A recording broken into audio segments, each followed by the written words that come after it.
Well, thank you. Thank you for bringing this paper, mentioning this survey, which was released 2 months ago and is still somewhat current.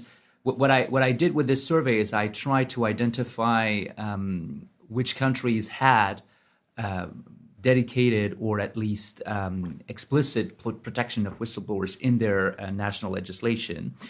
And in fact, the hard part was to try to find in the corpus of national legislation which laws protected whistleblowers.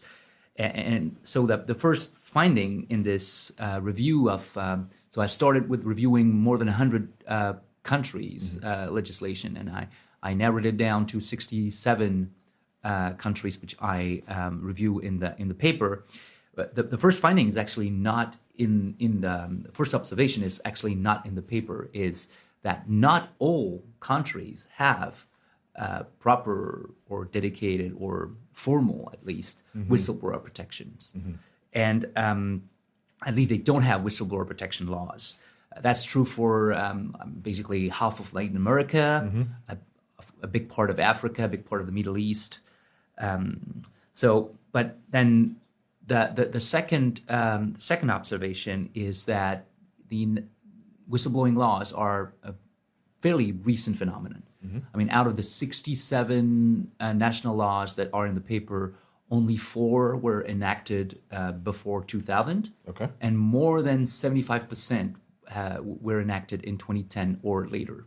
So it's a fairly recent development. And what I find interesting is that whistleblowing is not. It's not recent. It's not something that has been discovered recently. So it's interesting to hear you identify that there's more of a recency towards actually legislating for the protection of whistleblowers. Why do you think that it's something that has much more recently become important to have legislation around? Well, I would say that the realization that whistleblowers are key actors in helping solve societal problems is not recent. It's not new. This is the risk taken by whistleblowers have been known. It's always been risky to be a whistleblower. I think there is a recent sort of belief that whistleblowers can be helpful, can be really a tool. But and we've seen this in the EU with the directive, which helps with this trend. But still, even in countries where you have, countries that appear to be very committed to the rule of law, there still is some level of skepticism, I find, and even defiance towards whistleblower protection and its real use. And what do you mean by defiance in that context? Well, okay, what I sort of realized during writing this paper is that the literature, the resources on what an effective whistleblowing protection law should be is abundant. It's comprehensive, it's consistent. Everyone online here can go and check it out. You go check Transparency International, the International Bar Association. So civil society is writing about it. International organization, the OECD, UNODC, the Council of Europe, Organization of American States, all these organizations have published guidance on how to adequately set up your law so that whistleblowers are protected and will come forward. But even the EU directive doesn't go all the way with these prescription and this guidance. And within the EU, a lot of countries did not fully implement the EU directive. They didn't even go all the way to be compliant with the EU directive. And some of them have been criticized, some of them have been fined, like as recently as 2 months ago. Yeah. You had a fine for basically countries that dragged their feet. So we can speculate on why do countries don't find it are sort of feel threatened by whistleblowers, so they don't want to empower whistleblowers as much as civil society prescribes. But the fact is, they're not as protected and they're not as incentivized as they could be. And is that a question of maturity? Is it something that we need to wait a little bit longer past the 2019 date of the directive, and to wait a little bit longer for the transposition to take hold, so that there's a broader understanding as to how best to protect those whistleblowers? The maturity of this regime, is that something that you have also looked at in your paper? Not really with that angle. I don't know that we can speak of it as maturity. I don't know that it's the question of maturity. For sure, if you look at the different countries, different regions, the big difference is the scope of the law, national legislation. And the scope varies really depending on the legislation. I would say the first stage, if we want to talk about maturity, maybe the first stage for a country to have a law on whistleblowing is to address one specific concern, like anti-corruption. Like the only way really to fight corruption is to make sure that you have insiders that come and talk to you, basically, because corruption is a collusion, of course, crime. Yeah. So you need to, if you want to be impactful against corruption, you need to have whistleblowers come forward. So you have a series of laws that are described in this paper, for instance, that are protecting whistleblowers in the context of fighting crime or corruption in particular, fighting serious crime or corruption. But the more recent laws, the one that were enacted more recently, and particularly in the EU, are targeting basically any type of illegal activity, not restricted. So there are laws that are dedicated to whistleblowing, not dedicated to anti-corruption. Understood. Singaporean law, Jordan law, Ecuador law, they're dedicated to anti-corruption, and they have provisions on whistleblowing. On the EU laws, most recent, most of them, not all of them, but most of them are dedicated to whistleblowing and have a big scope. And some of them don't even require some illegal behavior. They can just address, whistleblowers can be protected for just pointing to risks to health, safety, the environment. And that's much better in terms of use of whistleblowers, because whistleblowers can help prevent issues before they become problematic.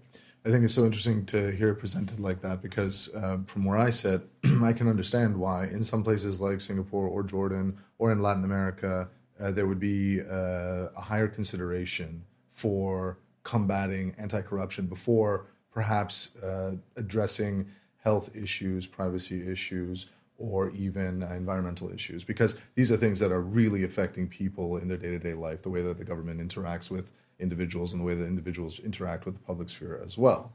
But, we can understand also why the diversity in the approach is different in Europe, because there's such a myriad of regulation that affects every aspect of our lives living in Europe. Absolutely. That it makes sense to have a broader, a broader view over those challenges, because ultimately, day to day, the vast majority of people living in most European countries are not going to be affected by corruption in the same way. So it's really interesting. But if I could turn back to the ILO paper, yeah, sure. Just very quickly, you highlighted this diversity in approaches towards anonymous reporters and towards retaliators specifically.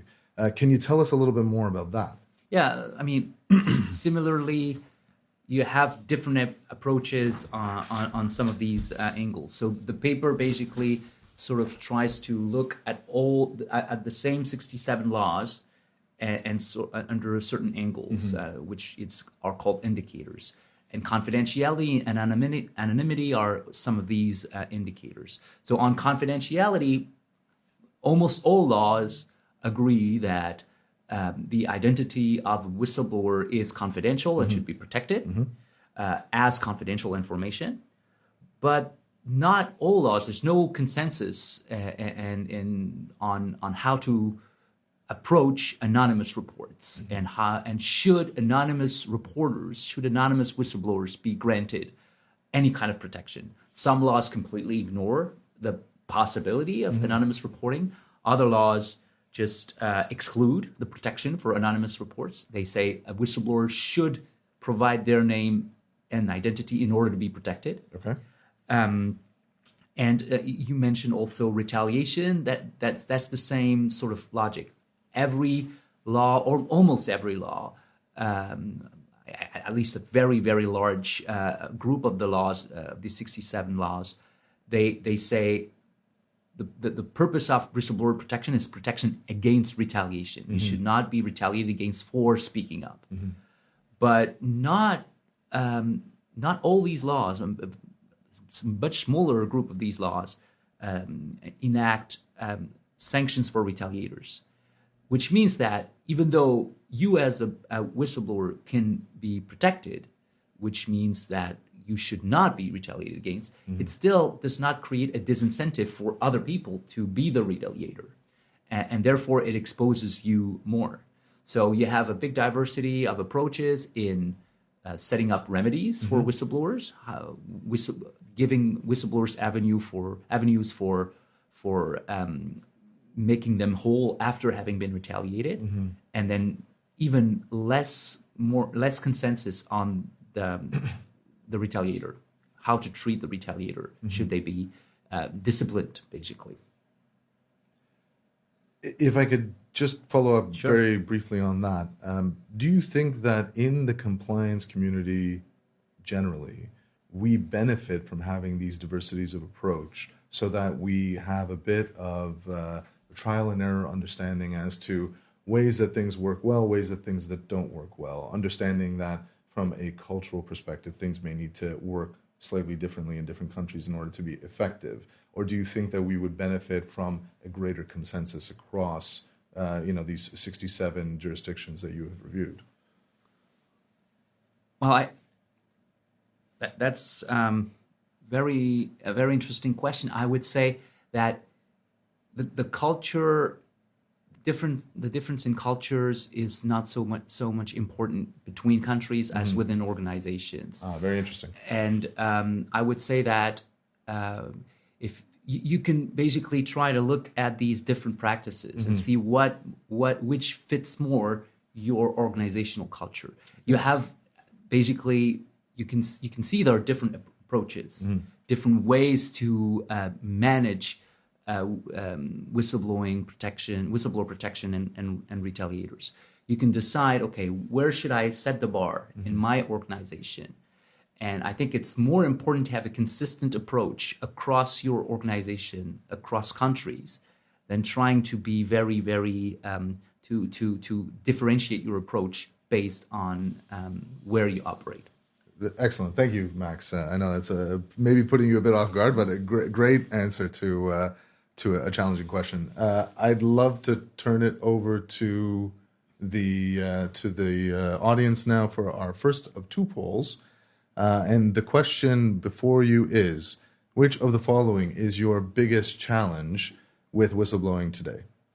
Understanding legal obligations across jurisdictions, building internal trust so people actually report, ensuring anonymity and data protection, training managers to handle reports properly, and integrating whistleblowing into existing compliance tools. And we're seeing the numbers that are coming up now, and it's always interesting to sort of see the live interaction from the audience. Any feedback that we get, including your responses to these polls, is incredibly helpful to us to understand what it is that people are interested in learning about, and also the challenges that people are dealing with generally. So we see here that it looks like building internal trust is taking the lead quite strongly, which is interesting. Is that something that you would have expected, Max, or is it a bit off? No, absolutely not. And I mean, we can talk about it now, but this is something I wanted to talk about. Well, maybe we'll wait till we get to it. Right. But it's good to see that actually in integrating whistleblowing into the existing compliance tools is something that is the least concerning to the group, which is, I think, nice to see, especially as provider of whistleblowing compliance tools. So maybe we'll jump right into the next section with this in mind, understanding that we're going to touch on building trust in the near future. Moving from policy to practice. In your view, what are the biggest disconnects between legal frameworks and what organizations are actually doing? Well, the first thing I would like to talk about is not the disconnect, but the similarity. Okay. In the law, as I mentioned, the whistleblowers are not as protected as they could, and I think there is a lot of defiance from some of these legislators about how useful whistleblowers can be. And I feel like in organizations, when I help organizations, I see that not all organizations value whistleblowers as a potential source of information, as a potential assistance to solve their problems. And that's where the trust issue comes in, because trust is a two-way street. So if an organization does not project trust in their potential whistleblowers, then whistleblowers will not come forward. Of course. People are very good at reading, between the lines. So if you have just some standard language in your code of conduct and you're not projecting trust, people will know better than to, stick their neck out. And then the problem is that the only people who are going to use your whistleblowing platforms are the one with an agenda, and they want to use it or they want to abuse the system. And then you have sort of self-fulfilling prophecy because you say, hey, see, I told you we would only get these, bad faith calls in the hotline. Right. And this is a sort of a bad cycle. Whereas if you build trust, if you try to genuinely project trust, then it will be much more effective. And would you say that this is something that matters maybe above any other approach that you could take in order to really build the efficacy of your whistleblowing platform? I mean, for sure, the way whistleblowing is perceived is it perceived as a tool that is genuinely valued by management? This is the first step for its success. So you need to work on communicating and making sure people understand that this is not purely cosmetic. And one of the challenges I think that we all deal with in trust, with trust in our professional lives, in our personal lives, is how can you functionally assess that there is trust, and specifically in this context, in a Speak Up channel? It's very interesting because there is this, I think, this maxim by Peter Drucker saying, "What cannot be measured cannot be managed." Exactly. Yeah. But I've always been very skeptical of how we can measure, trust in the system, especially when it comes to whistleblowing. Because for the past 15 years, you've had all these companies, multinational companies that have had a whistleblowing platform in place, even way before the directive. Companies have started communicating on how many reports they get. And because people love metrics so much, people are trying to analyze and slice and dice this data by industry, by geography. Right. But I don't know that it is the right approach because, I'm skeptical. In my experience, whistleblowing protection works and can be very effective. And the whistleblowing platform can be not very much used because if the whistleblowing system works, it deters actually people from misconduct. If you know that if you do something, you might get reported or get caught because your team is not going to cover up for you, they have avenues to report to bypass you, then maybe you're not going to do things that you would otherwise do. And also, if you know that if something is wrong in your team, then there's a possibility that your boss knows about it because that the whistleblowing platform will bypass all management levels. The last person you want to hear about a problem in your team is your boss. Of course. And whistleblowing allows your boss's boss to know before you. Right. So, in fact, if the whistleblowing platform exists and it's well operated, then basically people will be incentivized to open their door and listen to their team's problems. So I don't know that the metrics are so useful in that context. So how would you then measure a hotline? Are you saying that it's impossible to measure? Is it impossible to measure the efficacy or the good function of a platform? No, I would say that I would just say that the fact that it's not its use is not as prevalent might not be a good indicator, but you have other indicators. Okay.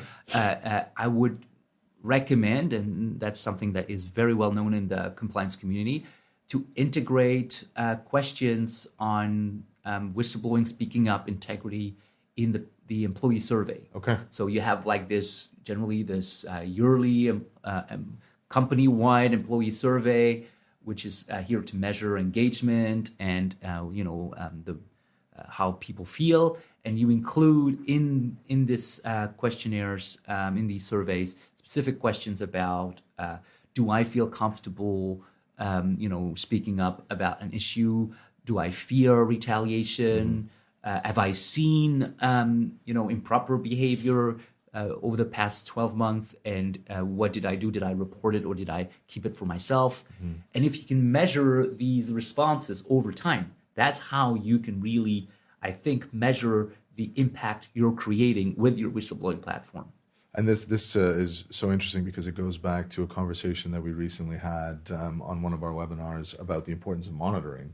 And I think that if you can include this through your ongoing monitoring, and you can track a trend, then to Drucker's maxim, that which is trackable is something that can be managed. Absolutely. So this is a really good way to sort of draw that back together. But we'll take a quick break, and we'll jump into our second poll, which is, what are you focusing on? What are you focusing your whistleblowing efforts on this year?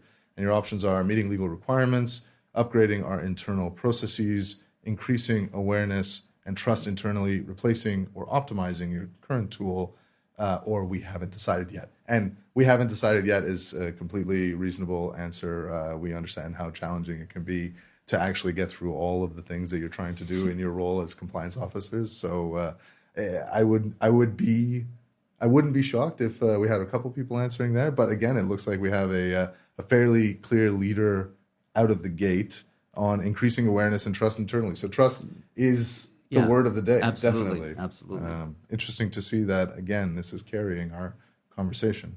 Well, we've talked a bit about trust now, but I'd love to get your insight, Max, into what does a good program look like? And how do we get it right? For organizations that are aiming to improve, to build the trust, for example, is one of the things that people are really focusing on. What is it that they need to do internally in order to see that improvement before them? Well, I mean, the first step, of course, is to have a framework that is compliant, that works, from a technology standpoint, that is sound and it's reliable. But that's not enough to build trust. To build trust, I think you need to go beyond your strictly legal obligations. If you just stick to what's required and you don't go the extra mile, I think people will not be confident that you really mean what you're saying, and that you really want to hear what they have to say. I've never seen a company guilty of over communication. Okay. So I think really communicating on your framework, being transparent on how it works, and even explaining to employees this is what it looks behind the curtain. This is who will receive your report. This is the group that will read the reports and assess whether they should be investigated or not, or this is the triage sort of approach. People are really interested in that, and so being transparent about how that works really helps. Being transparent about, okay, what happens if there is a report against me? What are my rights? What are my obligations? So explaining all this in a document that is accessible to everyone, in a Q&A, or even in as part of your main communication on Speak Up is really important, because people have all these questions. Sometimes they don't quite dare to ask. But if you're very proactive about it, so say, hey, this is how we manage things here. So don't be afraid to over communicate, basically. I think it's really interesting that you identified the need to also openly communicate with a person who is a subject of a report, because I think that sometimes we do miss that in the way that we are analyzing the efficacy of our programs and platforms. Very important. But maybe turning it back to the whistleblower themselves in this context, how do you manage that communication on an ongoing basis? Well, I think the first step is to allow, as much as possible, the whistleblower to communicate with you, and for that to remove as many hurdles as possible in the way the message is reported. I've seen many companies trying to prepare triage by asking mandatory questions in their form and asking the whistleblower to, first of all, like qualify from a legal standpoint, decide is explain, so challenging. Exactly. Yeah. And here you're creating barriers for whistleblowers at every step. Like, you have to put yourself in the shoes of a whistleblower who doesn't know things, and who think, oh, if I respond to this question wrong, then maybe I will be in trouble. So be as open as possible, create as little hurdles as possible. What's interesting in terms of measurement is to maybe measure how many reports get started and not completed.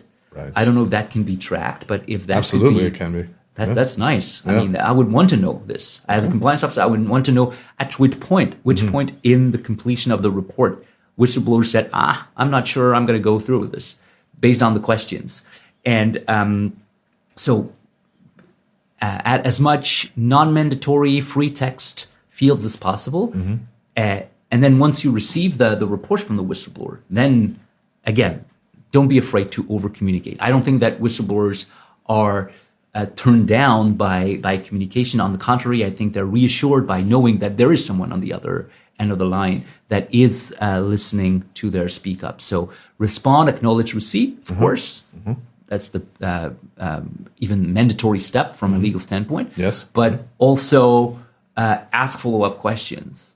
Anything that's missing in the report, you can ask, or if you have evidence, ask for information, and reassure the whistleblower on what are the next steps, what is going to happen. And when the report is closed, tell them. You don't have to tell them more than, we looked into it and we managed it, but at least let them know now it's over. I think it's a really great way to characterize that it's not just about the volume of communication, but it's about the type of communication. And that in order to engage a whistleblower, you need to sort of meet them where they are, rather than just making certain assumptions about their ability to recount a certain issue, to understand the legal implications of a certain issue. So I think, really taking it down to a very base framework as to how to entice somebody to give you a fuller picture of a story over time is really valuable insight. Absolutely. So thank you for that. Now we've talked about how to talk to people. How do we match our walk to the talk? I mean, of course, the first step is everything we said takes resources, right? And compliance teams. I've never seen someone guilty of over communicating. I've never seen a compliance officer telling me, I have enough resources. I'm good. I have as many resources as I need, except in very, very few cases, like right after an enforcement situation. But mostly you need to manage with few resources, and you need to accomplish a lot. So for me, the way to do it is to sort of spread the effort across functions, and don't be afraid to work hand in hand with other functions. I think HR is a key stakeholder, a key partner for compliance, because there will be a lot of reports anyway about HR issue. So don't be afraid to associate HR to either the triage process or telling them, we will give you access to some of the reports, or we will send reports your way, either for your information, because there's nothing that can be done, but at least it's important that you know what's going on in this entity or in this team, or for your action. Here is not something that we can investigate. Investigation may not necessarily be the response to every issue, but at least you should know and maybe talk to the manager or do some coaching or do some training. Same thing with audit. Just for your information, this is the kind of cases we had. Maybe in your next audit, you can take it as in your risk modeling approach. You can use this. So spread the efforts. This will also help disseminate the culture of speaking up. You'll have more ambassadors, more people that can explain what happens when you speak up, and more people that can say, it's not a black box. It does not get lost. It works, and people really care when they have reports. So this is one way to walk the talk. The other way is very simply not to retaliate against whistleblowers. This is harder than it. Is it though? Is it harder than you would expect? Yes, because the person who retaliates is not the compliance officer. No, so that's true. So it's easy for a compliance officer not to retaliate, right?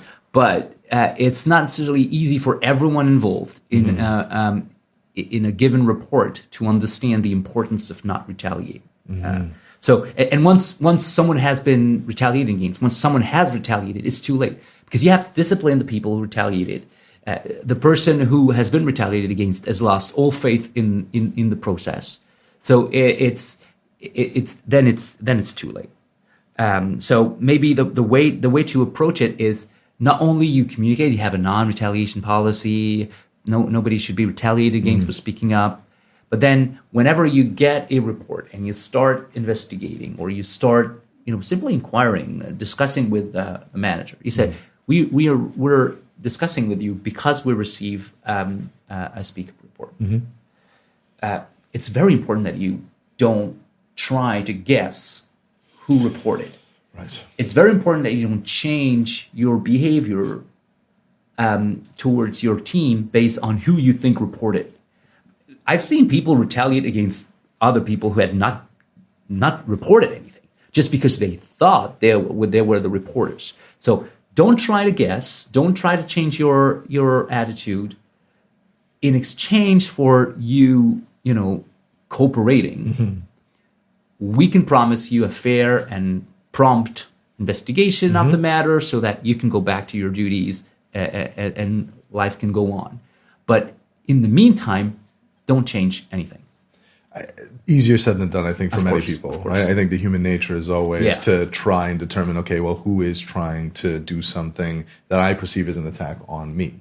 Even though that person who is making a whistleblowing report may believe that there was an attack on another person, on another entity, on the environment, etc. Just going back a step to where you had identified the benefit of building sort of an ambassadorship across the organization. I love that image, because I think that the more people that are reinforcing the value, the better that it's going to be. And I think that also, in turn, it becomes easier for people to understand, if they are the subject of a report, what the value of that report is and what the value of allowing the investigation to occur is, and ultimately that they, as the subject of the report, will be treated in a fair fashion. So, we've talked about the ambassadorship. We've talked about the building of trust. We've talked about communicating, over-communicating. We've talked about how to walk that walk. How are we in our organizations best suited to track those signals, to understand, is everything that we've done working? Well, the one ambassador that we can add to your list is actually, first of all, whistleblowers. If they blew the whistle and nothing happened to them afterwards, then they're the best ambassadors. Absolutely. And I would go so far as to add people who were the subject of a whistleblower report or investigation, if they've been treated fairly, if they felt like, okay, you had to look into it, but then, you gave them a chance to explain, and at the end there was nothing, they did not get in trouble, they will potentially use the whistleblower hotline later. They will come to you directly, maybe as a compliance officer or as an investigator, say, hey, I have a problem. Because they will feel like this will be handled properly. So just a side comment on who will be your ambassador. But then on how to monitor whether people are, really walking the talk of not retaliating. Well, again, very, very obvious, but you need to follow up with whistleblowers after the investigation is closed to make sure they're not being retaliated against. You need to ask them a few weeks, a few months, maybe a year to see if their career was influenced by them being a whistleblower, negatively, of course. If they're leaving the company, I think it's really important, more important than any other employee, to have an exit interview with them, to understand, are they leaving the company because they could not stay anymore? Being a whistleblower, they could not. And how does being a whistleblower affected their employability outside the organization? Have they been marked or not? So that's really also important to see what the culture of the organization, the industry, where you are. So you can ask whistleblowers to come forward, come to me if you're being retaliated, but they will value the fact even more than you check in with them on a regular basis.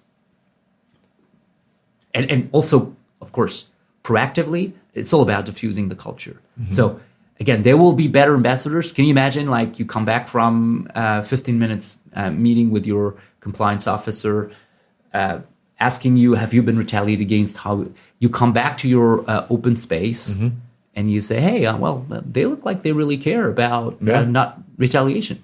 So, they're helping with this ambassadorship. Excellent.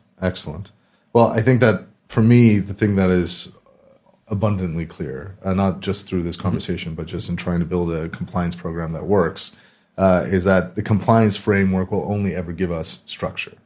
It's really up to us to make the most out of that structure, to build the trust, to build the ambassadorships, to ensure that whistleblowers are getting protection, to ensure there's no retaliation.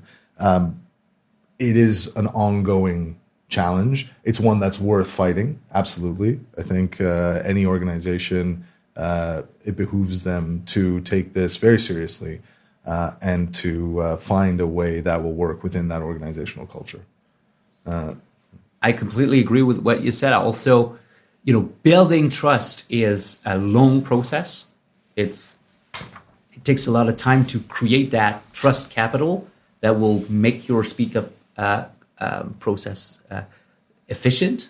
Even if, again, very efficient, even if the speak up line is not used, the speak up can be efficient in influencing the integrity of the organization, but also trust can be destroyed pretty fast. Very quickly. And for me, integrity is such an important element in building any kind of long-term sustainable organization, not only internally but externally. Because if it's unfortunately things that are rotten at the core often collapse on themselves. So thank you so much, Max. Welcome. This was a really great conversation. Do you have a few minutes for Sure, our audience? absolutely. Maybe we'll take a couple of questions. If we could maybe get them slightly bigger on screen, that would be great. Okay, so we have a question. We have a question here regarding the survey. Is there a trend in the motivation to blow the whistle? Increasingly, money is a motive for organizations rather than the general good and other moral compass motives. Okay, so the paper itself does not look at whistleblowing laws or on with one of the indicators. There's no indicator on bounties or reward, financial reward for blowing the whistle, but it looks at what is the threshold for protection in terms of what does it take to be awarded whistleblowing protection. And there's a lot of discussions in different in all the local laws about the good faith threshold. So you should blow the whistle in good faith. What does it mean to be a good faith with whistleblowers? And here you're talking about moral compass or the motive of the whistleblower. Basically, Transparency International says whistleblower protection should exist irrespective of what the motive is. Right. Because if you start looking at the motive, then you can basically deny protection to anyone. If you're saying, I read your mind and I can see that you have an ulterior motive in speaking up, therefore I deny you the protection of a whistleblower. Then it doesn't work. Then it creates skepticism because it creates the potential for arbitrary decision. So the protection should be granted irrespective of the motive. But that's not the case in a lot of legislations. Even like countries like Germany, they say the whistleblower should not have a personal interest in whistleblowing. What does it mean? If I'm blowing the whistle on my boss, do I have an interest in my boss getting disciplined so that I can be promoted? Could you argue that it's in my best career interest, or maybe it's in my interest to get rid of a harassing boss? Yeah. So it's really hard to set conditions like this. So even if the law does it, I think in your organization you shouldn't. I think that one of the really important things to remember is that the investigation is there to flush out some of those motives to determine whether or not there is a frivolous report that is being made. So I think that we can have somebody that is perhaps having an ulterior motive, but the validity of that motive should come to light in the course of the investigation. And irrespective of what the motive is, if there is validity to the claim itself, exactly. that should still be brought to its full and final conclusion. And then, depending on what the motive is and the reporter and what else is happening, maybe there are further investigations that are required. But that is sort of the puzzle that needs to be put together through that process. We've got a really great question here, and it was something that I was tempted to ask during our conversation, and that was, to what extent do you think that internal whistleblowing management is actually conflicted from the process? What do you mean conflicted? Well, I think that in the way that I was envisioning it as we were chatting is, when there are reports, and especially in the context of when you have created these ambassadorships through HR, audit, legal, etc., the more nodes that you introduce into that ecosystem, the more challenge there is from a conflict perspective, because somebody who may be directly involved or potentially indirectly involved in the report now has more visibility to what the report is, and could then also give rise to a challenge in a fair adjudication of an investigation. Well, then, I mean, the first criterion to be able to assess and investigate a report is to be independent from the facts reported. I think that if you want to have a credible process, you need to ensure that whoever will be involved in the triage assessment and, of course, in the investigation of any issue does not have a vested interest in the outcome of this process. So you need to ensure that the system allows, if there's a report against you, that preferably you're not going to see it. And of course, we can document that you at no point were involved in deciding what should we do with that report.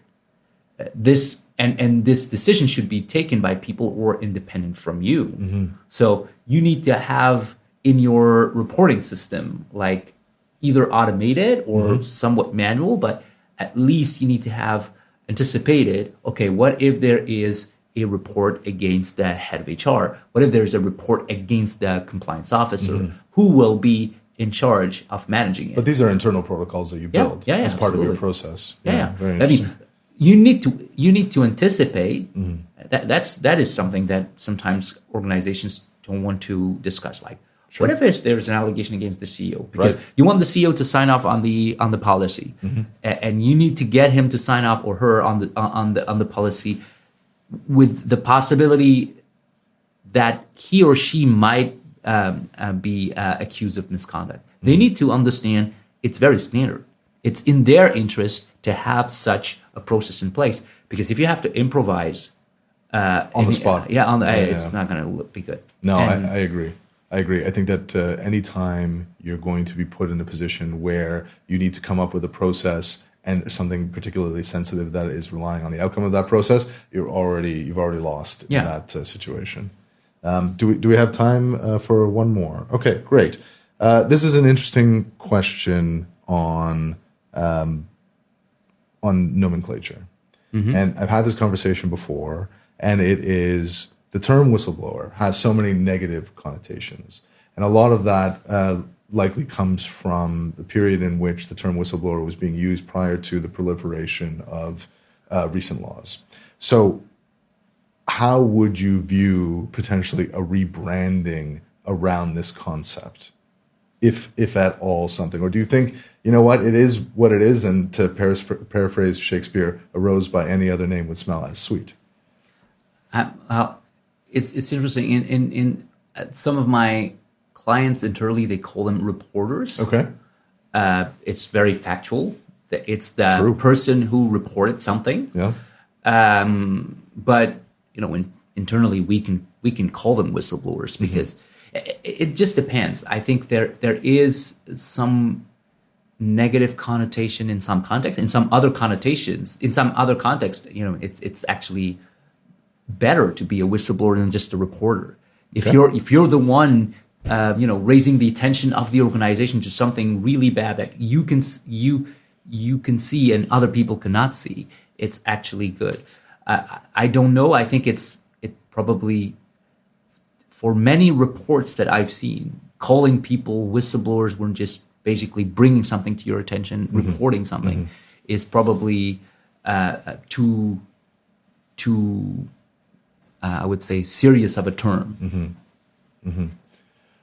I guess I question the need to be too precious with the language. And I think that, for better or for worse, sometimes we have language that has been developed in a way that very much conveys a clear image of what it is that we are hopeful people will be doing.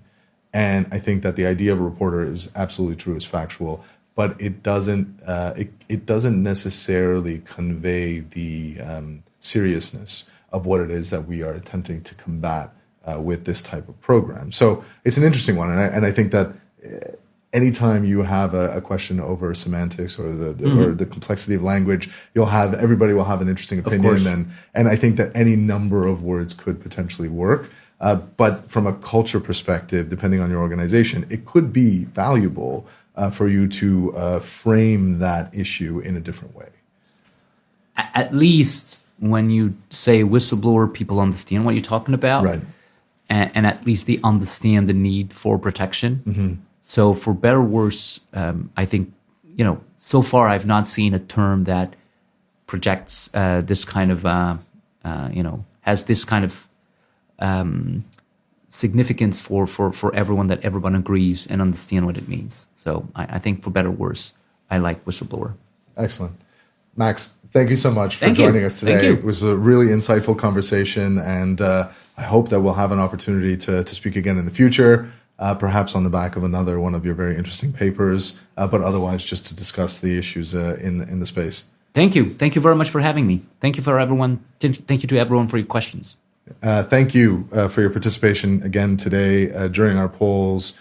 We had so many questions, and unfortunately, from a time perspective, we could only address 3. But if there are people that are still interested in having some answers or continuing the conversation, please provide them to us. We would love to go through them and to respond to you. If you have any other interest in what it is that we are doing here at Speak Up, please visit www.speakup.com, where you'll be able to find access to all of our content and our media, back webinars, podcasts, as well as our think pieces in the space.